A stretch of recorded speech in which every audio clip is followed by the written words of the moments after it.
Iowa was a very messy affair, with Korn, Newgarden not winning, and the most startling news of them all. Alex Palou is fuming. Welcome back to Motorsport 101.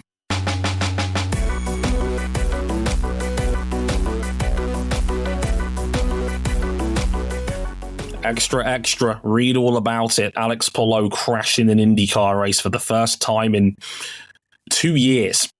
Wild. And this is not even in the top 10 most problematic things of a weekend that should have promised everything and delivered. Well, in celebration of the recent release of the first major college football game in 11 years, I'd say this race delivered fewer passes than a Kirk Ferentz era Iowa offense. Nothing but run. If that ball is in the air, get the fuck out of my sight.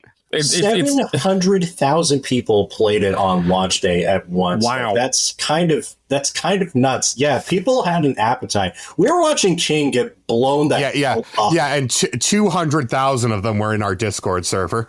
Yeah, pretty much. It's one thing if he's playing as his alma mater, the University of Pittsburgh, but like he got clapped as the University of Southern California. I don't know. USC. I watched him play as Pitt against Notre Dame, and I watched him fucking throw 3 picks. It was glorious. Yeah, basically, it was like when Lane Kiffin was Alabama's offensive coordinator, and he was just saying, whenever Lane would get cute, he would just say, Nick Saban would just say, "Run the ball, Lane, run the ball." Yeah, and that's also apparently an IndyCar race happened. 2 of them actually. Let's talk about it. Welcome to episode 534 of Motorsport 101. I'm Dre Harrison. You can probably have already guessed by now. RJ O'Connell and Cam Buckley alongside me to talk about a hectic, messy, problematic weekend in Iowa that didn't paint IndyCar in the best of lights, unfortunately. Not for the first time this year. It's been another messy bitch, so we got to talk about it. First of all, RJ O'Connell, how's it going, buddy? It's going. I hate the heat wave. It's hot over there. It's hot over here. Yeah, funny that. Almost like we live like 3 hours worth of driving apart from one another or something. Yeah, it is currently a fresh 91 degrees in old money, of course. It's like 30 something in new money. I hate it. Yeah, with 49% humidity. You walk outside and you basically feel like that one scene of Sarah Connor from Terminator 2. You feel like you're melting down like IndyCar's hybrid units during qualifying for the Iowa. Oh, yeah. I'm back. You thought that IndyCar was free of my wrath after this hybrid system debut? Not a chance. I love that Kira, who's in our chat right now, listening in via the power of Patreon, suggested that we actually found a way to disable Cam's mic for the inevitable 5-minute rant that is due about the hybrid power system unit, whatever you want to call it. Now Cam's actually covering an IndyCar race for the first time since, well, before the hybrids even got here. Good luck, I suppose. We'll talk about that very, very shortly. We've also got... If you wanted Jack mercy, Harvey. you've come to the wrong place. Kira says in the chat, I stand by it. Yeah, I do too, but unfortunately I have to let the man cook. It's M101 policy. We also got to talk about Jack Harvey and his injury struggles and the messy solution to that, as well as we found out over the course of the last 2 weekends. Really, I talked about it a little bit after Mid-Ohio, and unfortunately it continued into this weekend in Iowa. More on that shortly, and we'll talk about the 2 races themselves. Scott McLaughlin finally breaks his oval duck by getting his first oval victory in a twisty and narrow one against Colton Herta and Joseph Newgarden. Pat Award was in the mix as well, and race 2, which I can confirm happened. Yes. Oh, it's we have no further news at this time. There was a back marker in the field that it certainly happened for it, because his race ended very eventfully. Yeah, vertically even. Did you pray today? I know Stingray Rob did. We'll talk We'll talk about that very shortly on in the back half of the show. But basically, you can find us in the meantime real quick. We're on youtube.com/motorsport101. You can check us out on there. We're on Twitter. Elon Musk's failed business investment at motorsport_101. Our personal Now moving handles. to Austin, Texas. Delightful. At Dre Harrison 101, because Austin, Texas is the home of messy bitches, and Elon Musk is certainly one of them. And I'm being kind. That is very harsh on messy bitches. And at C Buckley 917. If you want to get my bonus thoughts on this entire weekend and how it links into some of the health of Max Verstappen and one of his recent admittances, which we'll get to briefly as well, check out the website in our blog section, motorsport101.com/blog, if you want to check out the written stuff as well. And if you really like us, you can back us financially on Patreon, patreon.com/motorsport101, where you can actually read part of that DRR early if you were a backer on there. $5 gets you all of our audio episodes early. 10 gets you into the supporters club of our Discord server. You can listen to these episodes live as they're being recorded, as Kira and Jason are doing so right now. Thanks, guys, for listening in and chipping in the chat as ever. But without further ado, right after this, let's get into our Iowa doubleheader, glory to Corn, etc. The long way.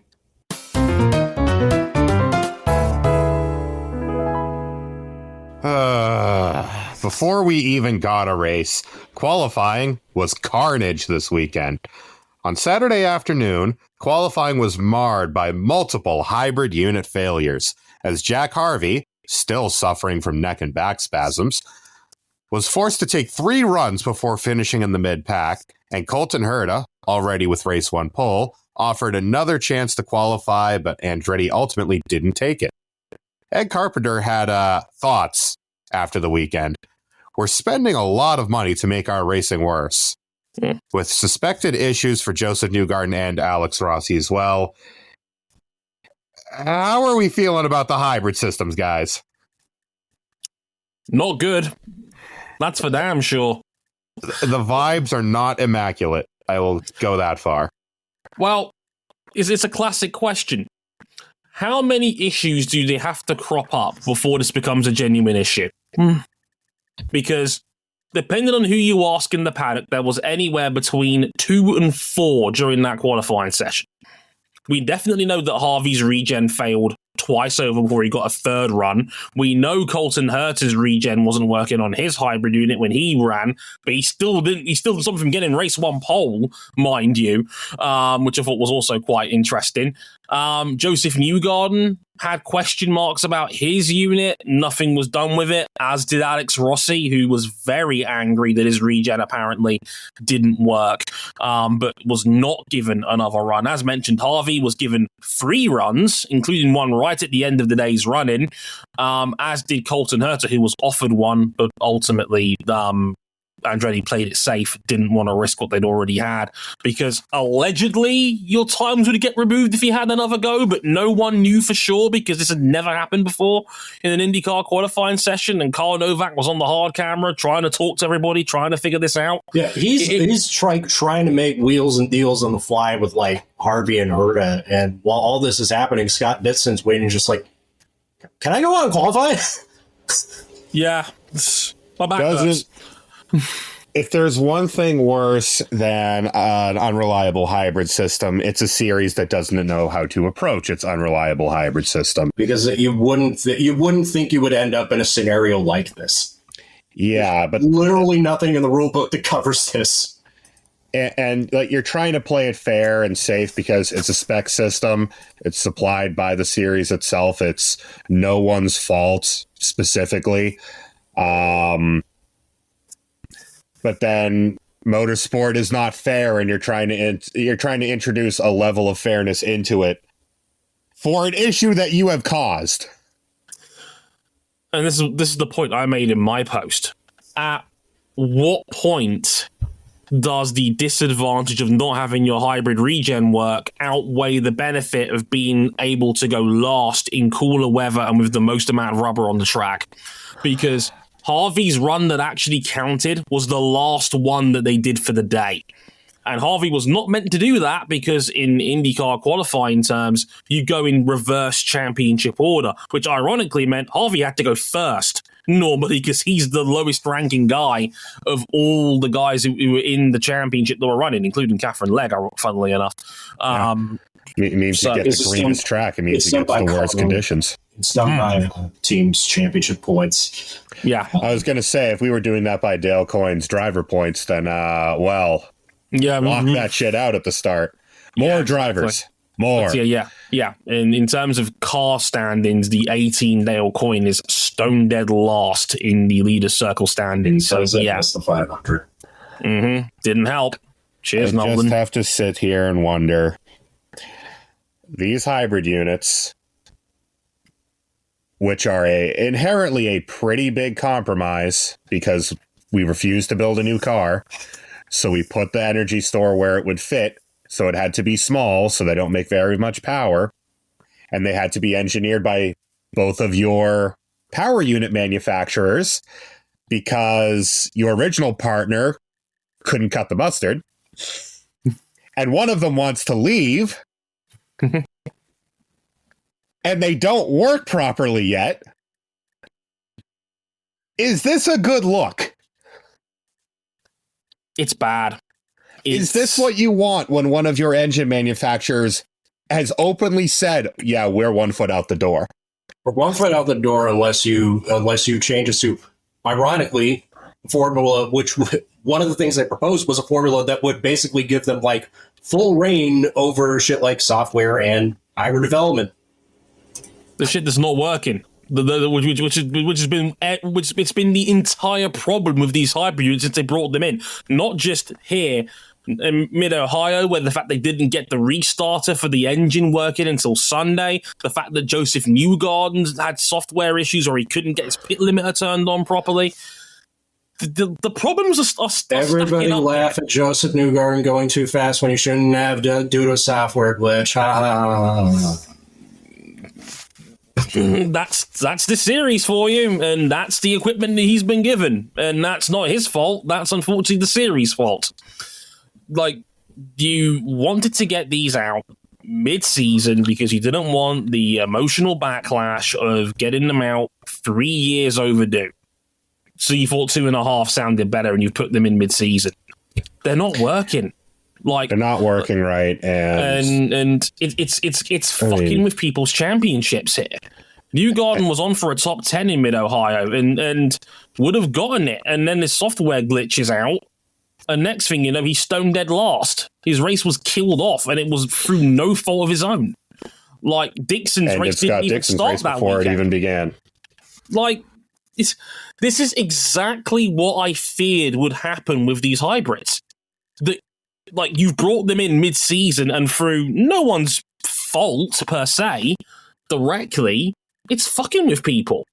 And it's not nice and it's not fair, and it's been a PR disaster for the series so far. Ed Carpenter's one of the most respected veterans of the field, and when he's saying we're spending a whole lot of money to make our racing worse, I'm concerned. I would also couch this in the fact that his godfather is the guy that used to own the series. Well, just true. putting that out there. But he's not wrong. But true, he's also going against the grain because it's the series that wanted these hybrids in. No one else was asking for them. And to that effect, like, they're only making 60 horsepower. They're making less power than the original KERS systems did in F1 15 years ago.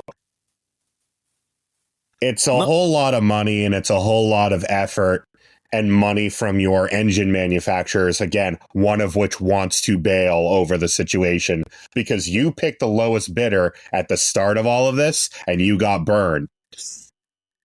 And there's little to no upside here.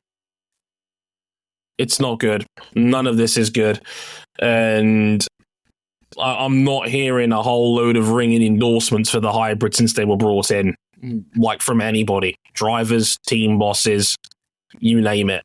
Like, this is, it's, and because of the nature Dixon of the was system, pissed off the mid-Ohio. Sorry, Cam, go on.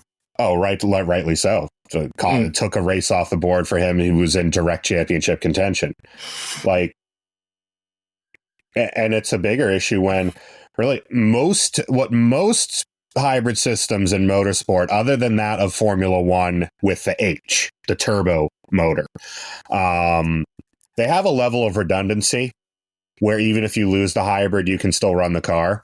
The GTPs are built like that. The old LMP1Hs were built like that. And if you lose the K in F1, depending on what fails, you can get by.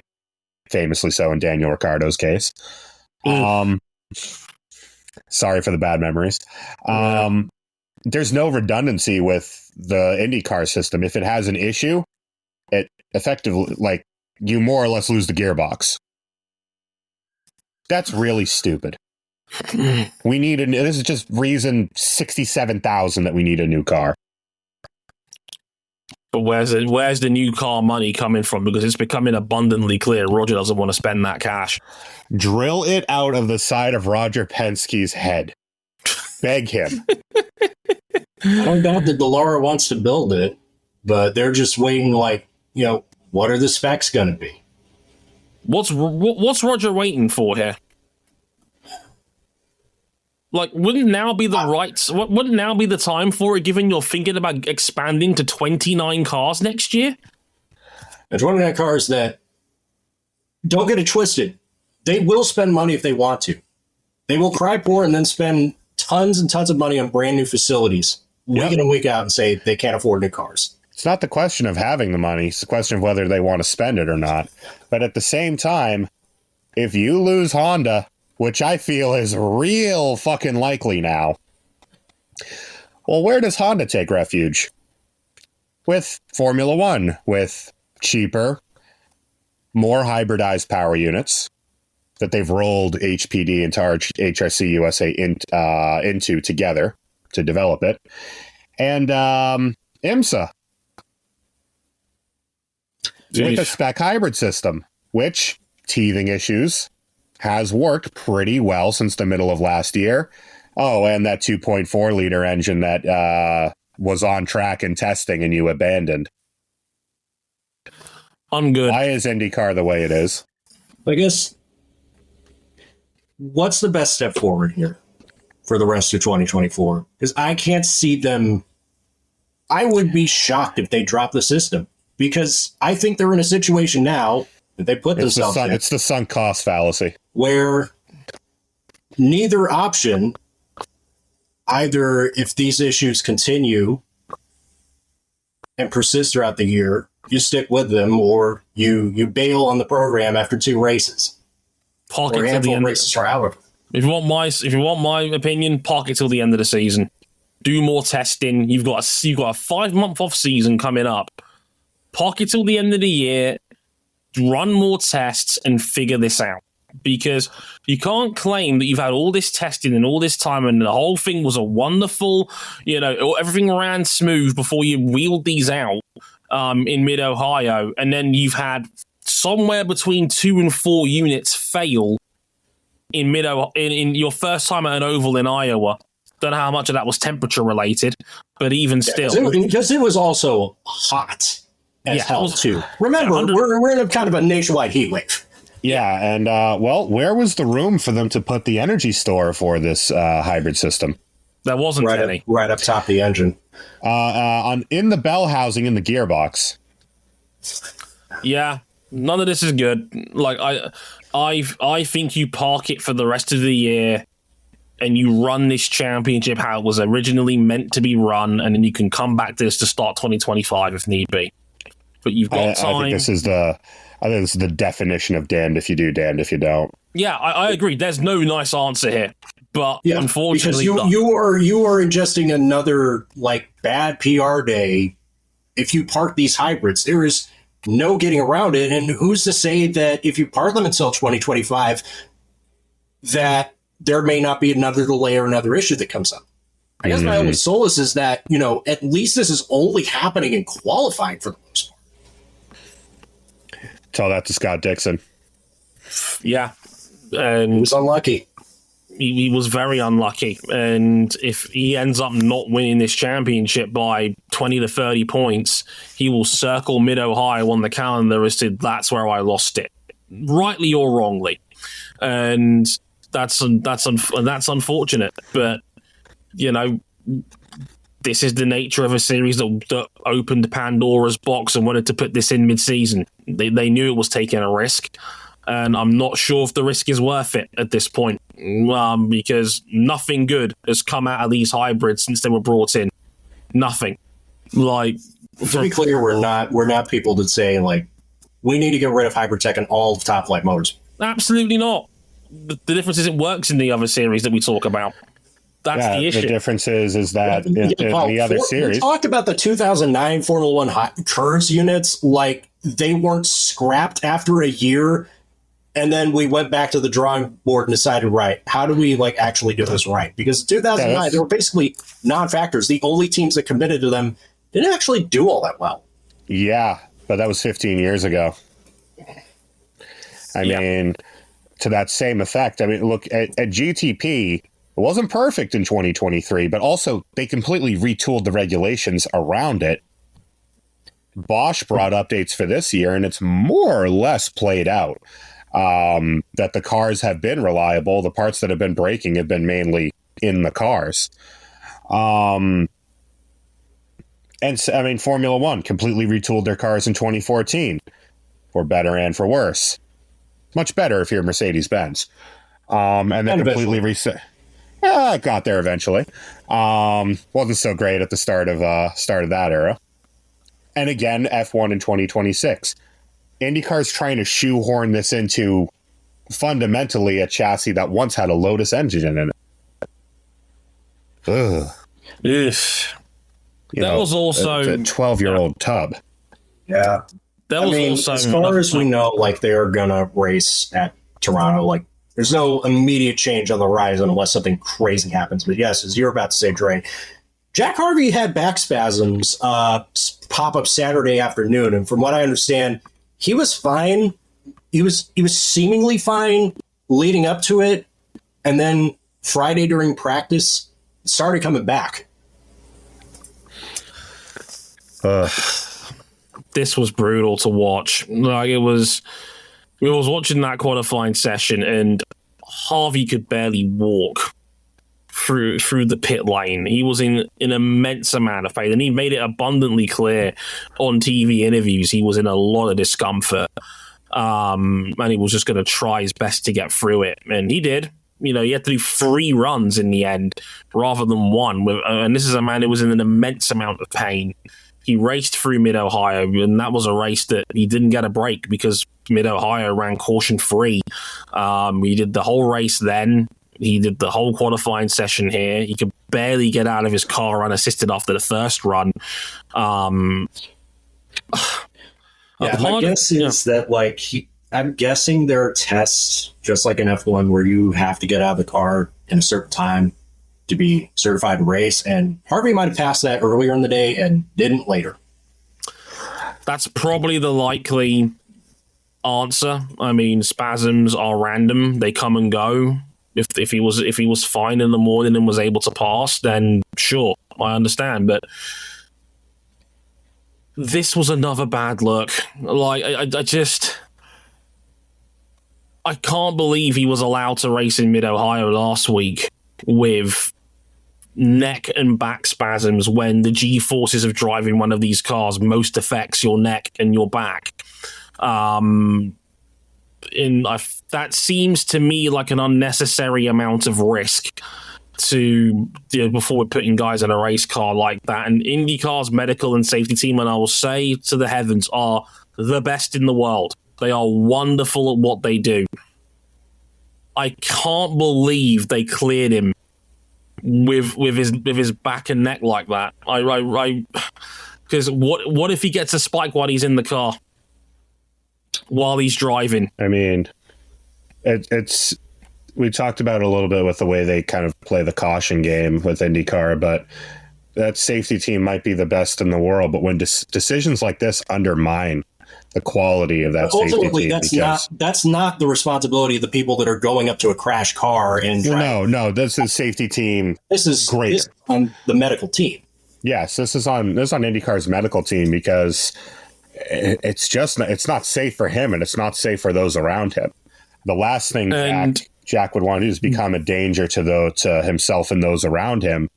But in the situation that he's in too, the second to last thing Jack Harvey wants to do is pull out by his own choice. Because remember, Harvey is 31 years old and he's been around the game a while. He just got dropped from Ray Hall, Letterman Flanagan Racing, and he's on a piecemeal deal at Dale Coyne, which is, at least in our opinion, his last shot to try and at least stick around with any chance of racing in the future.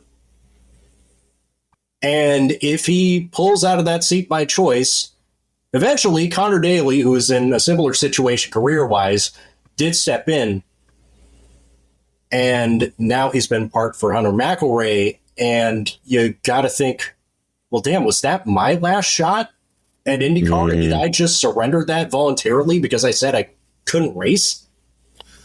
When I wrote about this on the website, I tied it up with a lot of the discussions that was made about Max Verstappen, who recently admitted in a magazine interview, and he was ranking all 60 of his career wins. He talked about USA 2021. And it was a race where, he narrowly beat Lewis Hamilton in what was a DRS dogfight at COTA, and he admitted that he was still suffering from vision problems. Like, a lot of his peripheral vision was a blur while he was driving the car because he was still dealing with the effects of the 51G incidents he had at Silverstone earlier that year when Hamilton put him in the wall at a Cops at Silverstone, and that was 7 rounds, and I think it was 4 months prior. And a lot of people, unfortunately, because it's a Hamilton-Verstappen-based topic, were arguing in bad faith that, why did the FIA miss this? Why didn't Max pull out? To which my first point was, if Max misses even 1 round due to that injury, he probably doesn't win the championship.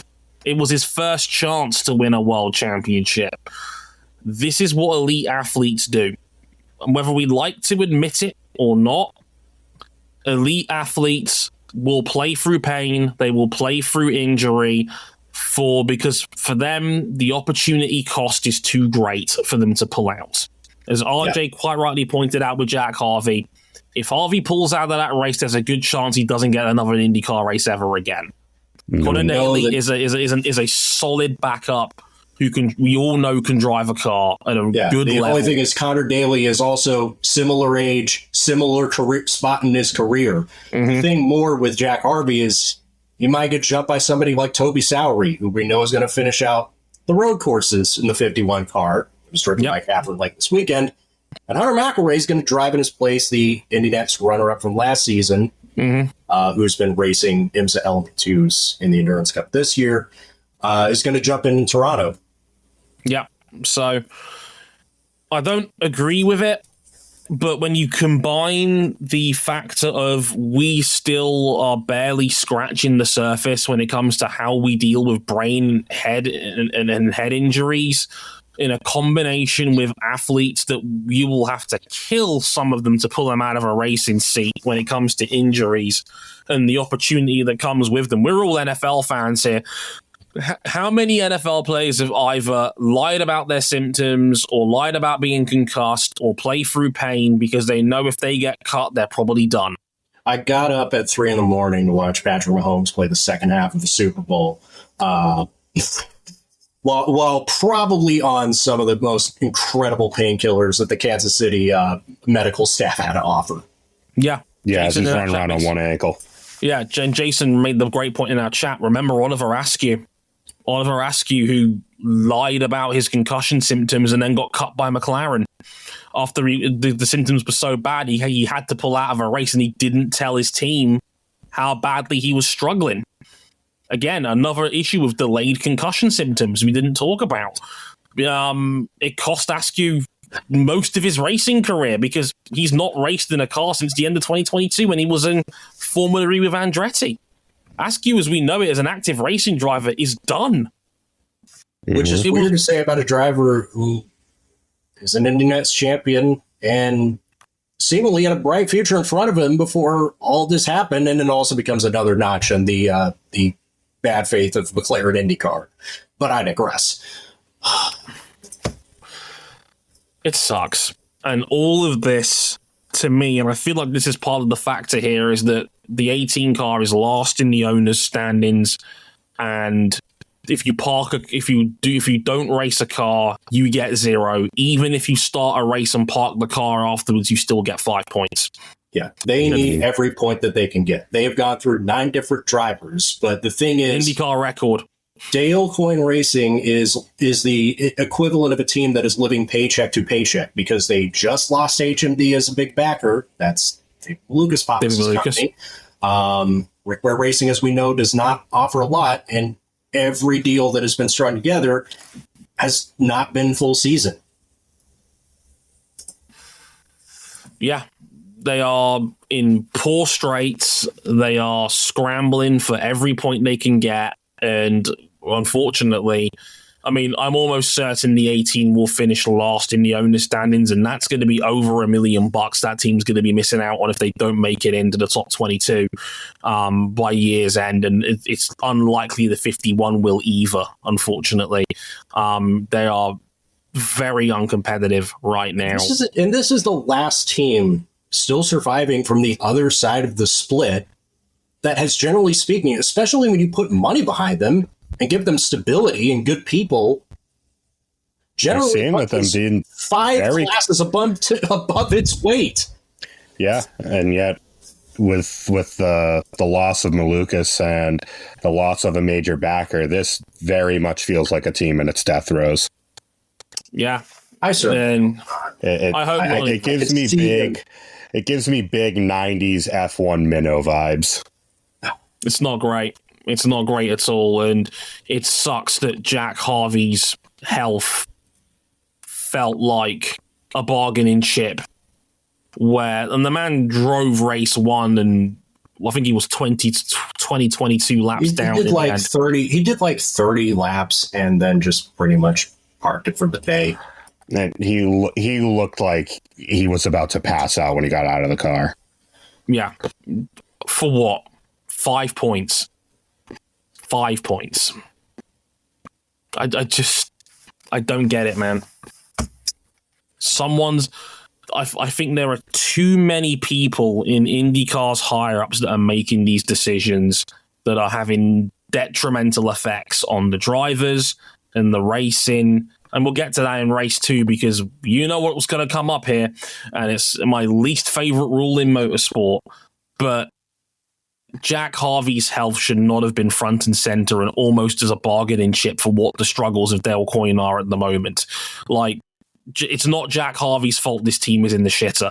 And, like, it was actually genuinely painful to watch him this weekend because he should not have been anywhere near a race car, in my opinion. It's just, yeah, like, and as Kira points out in our chat, the excuse of not getting Daly any track time so he couldn't race in race 1 was crap because they had to get the concert in. Yeah, the concert was the priority because the Hy-Vee rounds at Iowa are now big concert going hybrid weekends in a sense. They're not just races; they're full entertainment events, festival style events, just like Formula One. Are you telling me they couldn't have delayed that concert by 20 minutes so that Connor Daly in the 18 could have had 15 minutes to run 20 laps? This is a man who's qualified here on pole position. He knows how Iowa works. Give him 15 minutes in the car to reacclimatize. If his times are competitive, let him race. And the concert goers won't mind waiting 15 minutes for that to happen. And it shocks me IndyCar didn't claim something like force majeure on that anyway, because Connor Daly's literally been on pole here. Well, we've always said that, like, you know, we should try and follow the rules whenever we possibly can. I agree that they should have found some way to get him track time. But common sense also has to prevail at some point. Common sense has to prevail in a lot of different racing series, and IndyCar is certainly no exception. And to be fair, the book got thrown out of the window in the qualifying session minutes beforehand already. Yeah. So at that point, you know, what are we really talking about here at this point? We saw Carl Novak on camera for 20, 30 minutes, and props to the NBC commentary booth because God bless him, they tried to make sense of all this in real time, and they had very limited information on there. I had people from the track tweet me during the session saying, Dre, what are they saying on TV? We don't know what's going on here. They're looking at fucking they're looking at Scott Dixon just sitting at the end of the pit lane going, is he gonna go out? Well, what's going on here? You know, it was a mess. It was a horrible fucking mess. That Saturday was one of my lowest points as an IndyCar fan this season. That was awful to sit through. We did eventually get some racing. The good news is that it was not chock full of mechanical dramas. The bad news is Everything else. Any fucking thing happened because Scott McLaughlin won the first race comfortably. He took advantage of a swept highlighted turn run in the late run past Colton Herta, who got jobbed on a pit stop coming out just a little bit behind.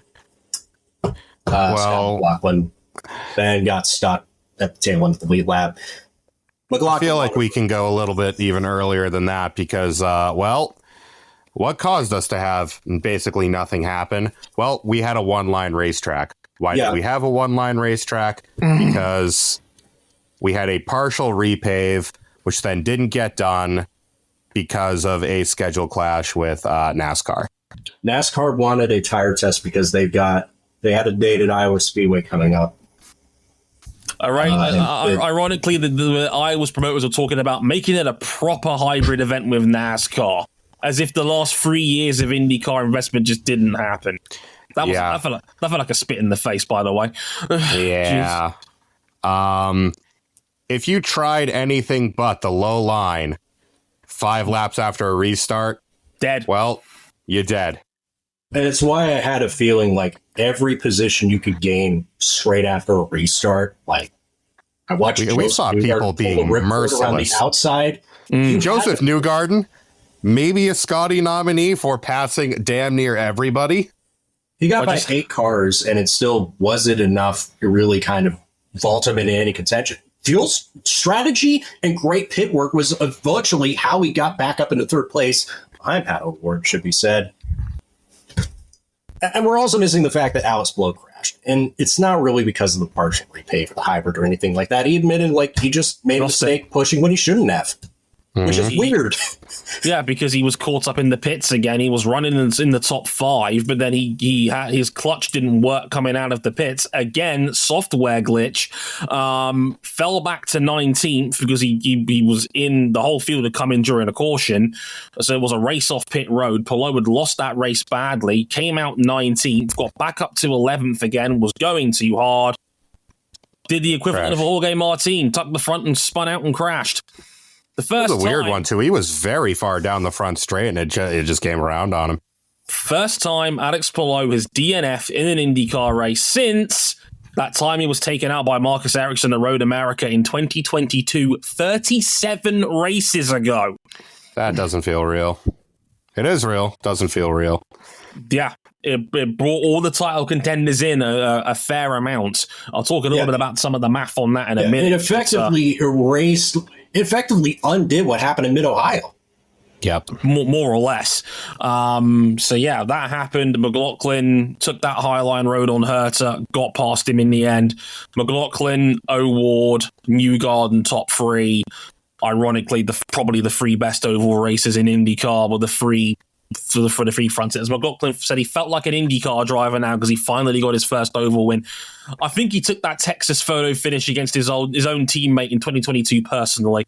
A little bit. Yeah, it's weird that he hasn't won one of these because, like, it feels like he's been good ever since he got one of these. By the way, shout outs to Scott McLaughlin also, like, needing a Control-Alt-Delete during his one of his interviews on television. Are we live? We're live, pal. Were you low again? Very much so. But McLaughlin winning race 1, and yeah, it's been long overdue for a McLaughlin oval win. That was the first of the triple crown of IndyCar that he got right first. He was a great oval racer right out of the box. He's been fantastic on ovals this year. We forget he was the Indy 500 pole sitter with the fastest run in history. You know, you don't fluke shit like that with McLaughlin. And we all know how good he can be.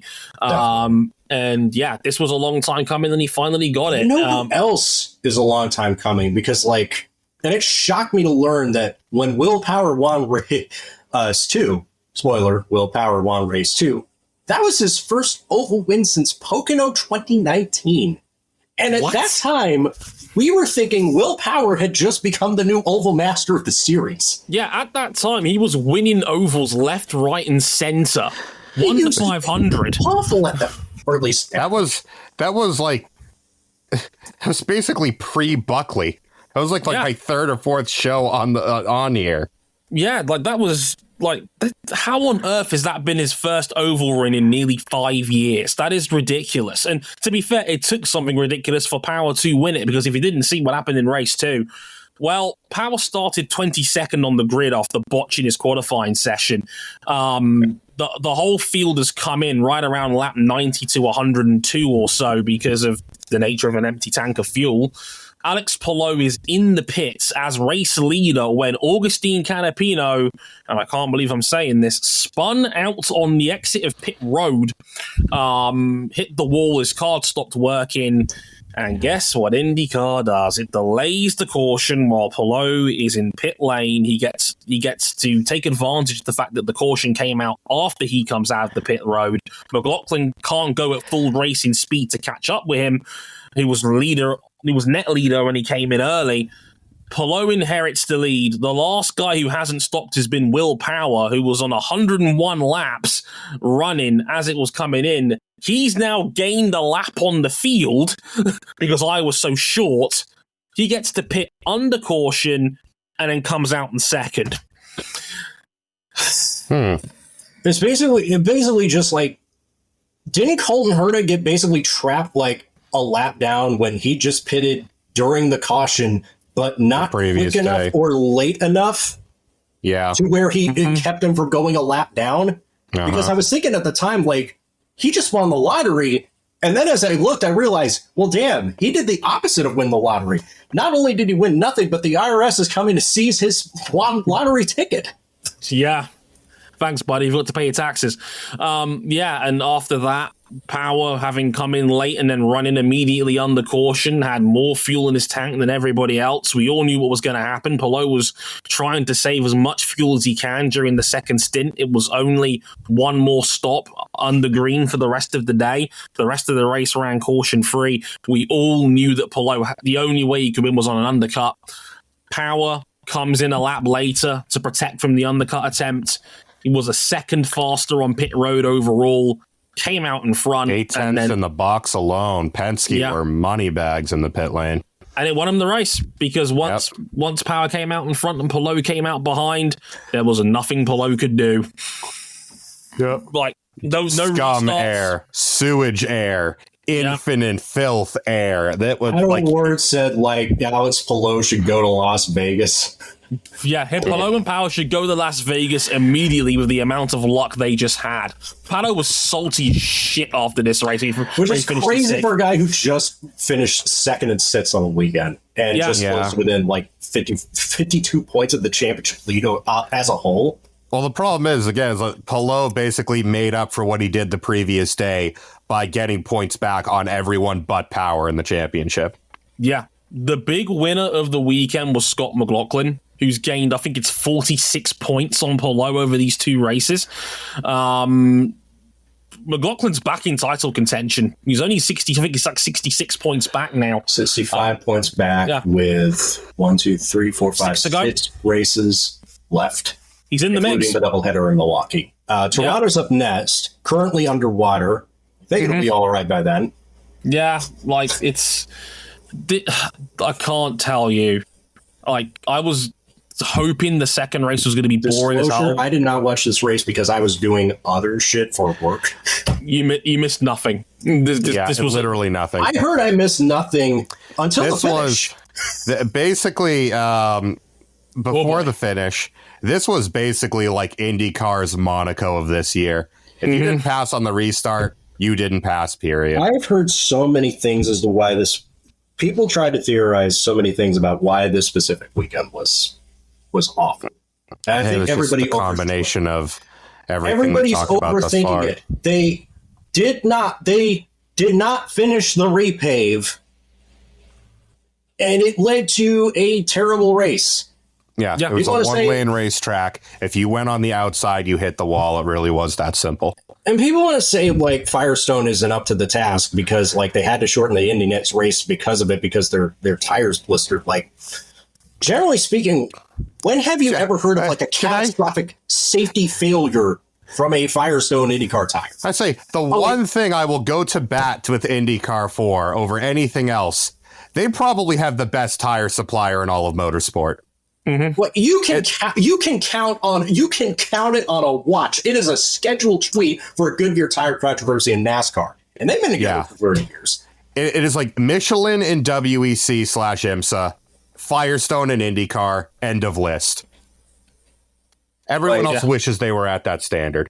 The only thing I would say that, like, Firestone has done wrong is bring too hard a compound tires, which they were doing to accommodate for the new hybrid units making the car heavier and putting more power through the tires.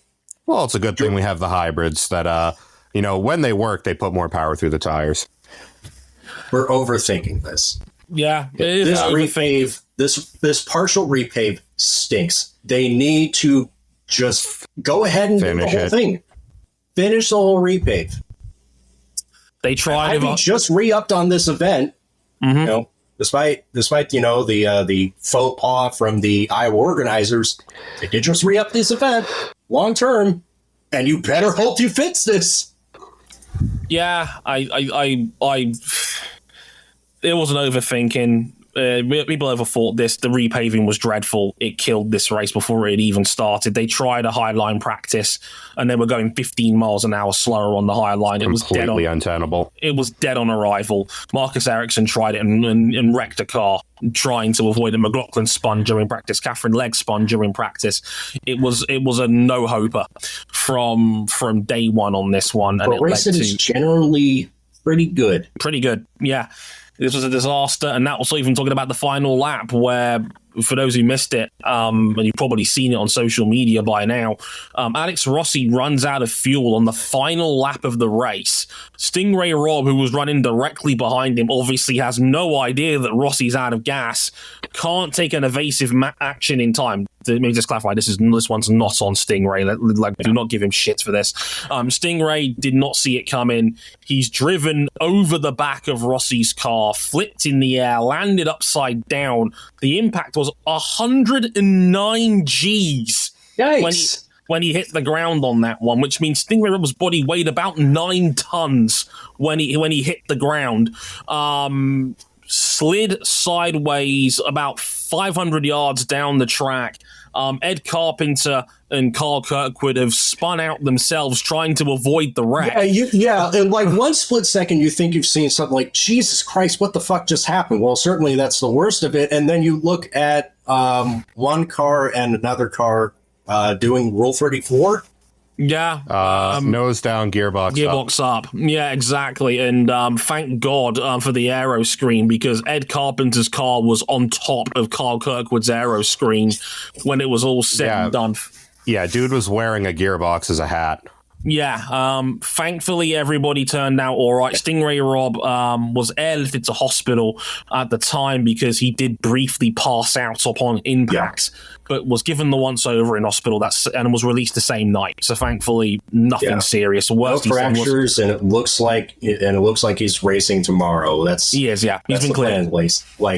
He's been cleared for now. Did you see the poster that NBC's team put up for the Iowa race? The one with like the cars racing the cornfield and silence. Did you notice in the back they have like a picture of a car getting sucked straight up tail to nose by a UFO?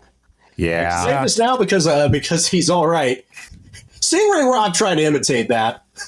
That car had the same kind of axis travel as a Mercedes CLR. That's the kind of access travel that Graham Rahal did in the virtual Indy 500 a few years back. No. No, he was looking at the bolts on top of the timing tower. Yeah, just an unfortunate, and everybody else was okay, thankfully. The worst Rob injury he had was he slightly burnt his finger on the aero screen after it was all said and done, just as a friction burn. But thankfully, everybody was okay. But what a crazy wreck that was. We said a lot of things about the current IndyCar chassis, how it's old, it's a patched-together project. It is but you nothing will else. Never, ever hear us say that this car is not fit for purpose in terms of safety. That is its one overwhelming redeeming quality. This thing is a tank. Yeah, they built them tough down there on that one. And just before we go as well, we found out in the days leading up to this race that this was going to be Lee Diffey's, for now at least, his final race as IndyCar's lead commentator. He's heading over to do the Olympics very, very soon. He's staying with NBC, but he's going to be, for now, but he's doing the Olympics over there. And then I think after that, he's going to be Fox's play-by-play for their NASCAR coverage going forward. So I'd just like to say, and I think I speak for everybody here when I say thank you, Lee, who's been a tremendous lead commentator for this series as long as I can remember. He's done a brilliant job of bringing the noise, bringing the energy to a series that has often demanded it from the people that dare cover it, because this series is great most of the time, and it needs an enthusiastic, energetic commentator to lead that conductor, to play that soundtrack, and he's been fantastic. I'll say this as well for Lee Diffey, who's actually staying at NBC, replacing Rick Allen as the full-time Cup Series commentator for the back half of the deal. Holy upgrade.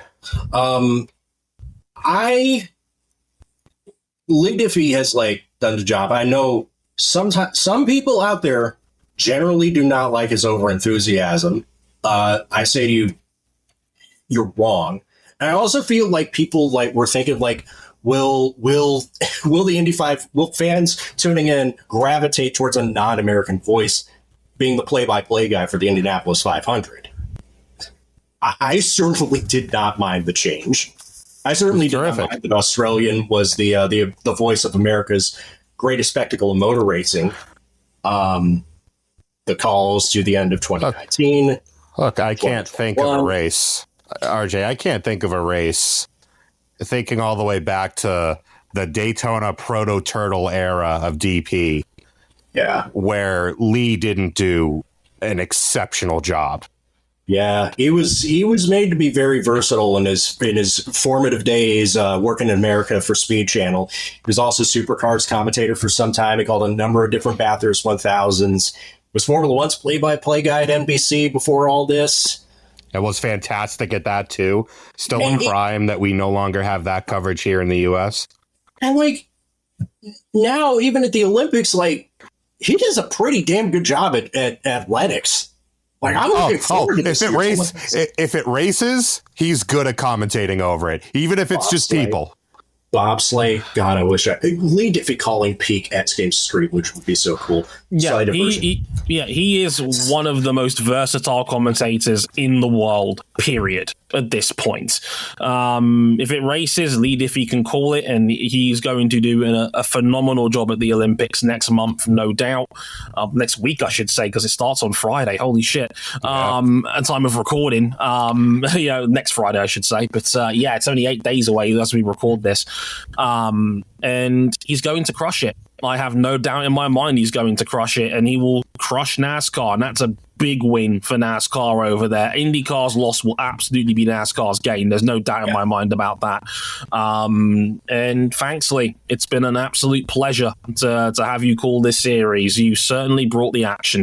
No doubt about that. Absolutely. We wish you had gotten a better pair of races to send you off on. No kidding. My summary for this one: try again next year.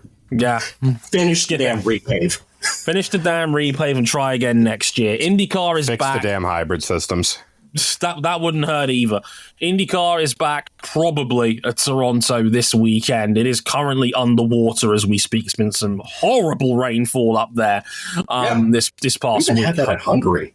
Hopefully it'll wash out by the time we get to the actual racing this weekend. So IndyCar is back in Toronto this weekend, and also Formula One will be back next week as well. As the next episode will be on the Hungarian Grand Prix. Can Hamilton go back to back with a venue where he's won at 9 times? We'll have to wait and see. Who knows at this point for F1? It's going to be a fascinating Hungarian Grand Prix. I don't think Max is winning this one by 33 seconds somehow, but more on that next week. But until then, I've been Dre Harrison. They've been RJ O'Connell and Cameron Buckley. Until next week, thank you very much for listening. Sayonara. Later, y'all.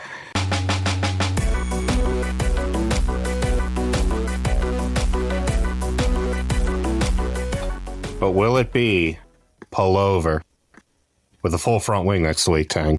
I'd say it's only just polo gun. I don't know. Also, good luck to everybody in the London. Bruh.